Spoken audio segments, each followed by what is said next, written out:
Well, hey, welcome back to the Tank. Brodie Brazil here with a recap of Game 65 on the season. Can you believe it's been a full month since the Sharks played here last? And since then, they had the longest road trip of the season, longest road trip of the last 10 years. It was a 7-gamer. And then one of the busiest Sharks trade deadlines in the last decade. They survived that. And now the start of a brand new 8-game homestand. And it began with a 4-2 loss, a very unfortunate game against the New York Islanders. San Jose had so many chances in this one, they just could not convert. Let's quickly put some names and faces together. Here's forward Patrick Giles. He came over in the Vanacek trade to Florida. He'll wear number 54 and tonight played his 10th NHL game this season.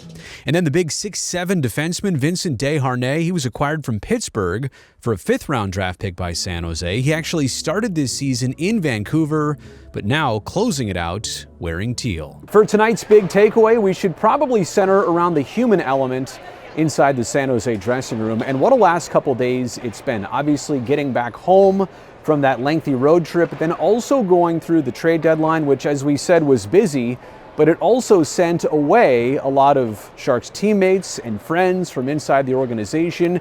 It's hard to say goodbye to players and teammates like Nico Sturm and Jake Wallman, and obviously also Fabian Zetterlund. So that could not have been easy with all of that weighing on the players' minds. Yeah, I mean, those guys, they meant a lot to our group. I had a good relationship with all of them. It was tough to kind of go through that, lose some of those guys. I mean, we're going to see them playing against them and in the future in whatever setting. So, but it's tough not to have those guys around all the time. And if you're looking for some kind of exercise in venting those post-deadline emotions, well, the Sharks jumped out to a 17-1 shot lead to start this game within the first 10 minutes alone. You heard that right. What is sometimes an entire game's worth of shot chances were had by Team Teal in the first half of the first frame alone.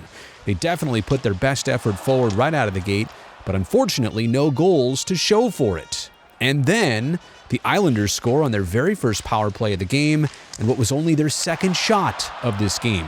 Former Shark Anthony Duclair did the damage, and the Islanders would put San Jose in a 2-0 deficit after the first 20 minutes. Headline number one is the Sharks' first goal of the evening, but most specifically where it came from. The assist went to Shakir Mukhamadullin. He's been playing so well on the blue line. It's nice to see him get recognized with some points for that. He had the primary. And Macklin Celebrini had the secondary assist on this Kovalenko goal. That now put him at 47 points and counting on the season. Sharks here on their second power play of the night. They win the draw, pass the biscuit around a little bit, and eventually get it back to the high slot. Shakir Mukhamadullin with the timely wrister.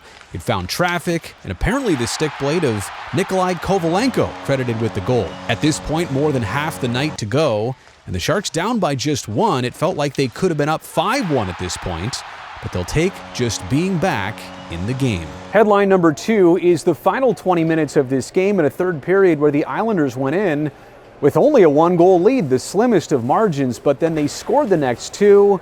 They kind of gave themselves some insurance and a little bit more comfort than maybe they even deserved in the night. Again, if you're watching this game, it felt like the ice was tilted the other way in San Jose's direction.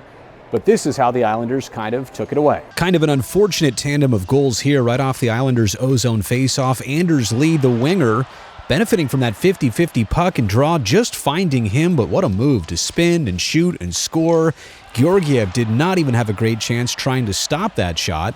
And then later on, the Islanders on their third man advantage of the night, getting their second power play goal. Of course, this is an Isles team with a power play clicking at just over 11% on this season. Adam Boqvist's one-timer, not even sure he got all of it. It makes it a 4-1 New York lead. Overall from this game, and again, we're at a point where we're not taking moral victories, but I am looking at the San Jose Sharks with the exception of the Colorado game. Coming back from the Four Nations break, how hard they have played, how hard they have competed when there is just that in front of them. They're not making the playoffs. We know where they are in the standings. We know what the future is for the Sharks this next little while. It's just play out the string, right? But they're not playing out the string. They're working their tails off. They're giving you an honest effort, more than an honest effort. They are competing. The Sharks did pick up a second goal of the night before the game was over.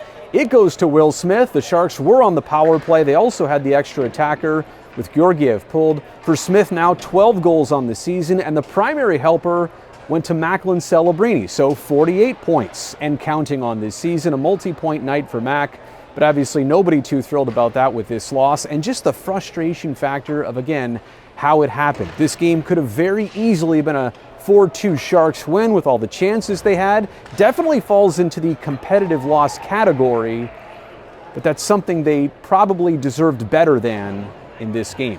Up next for Team Teal, they'll play again on Tuesday night here at the Tank against Nashville. See you then.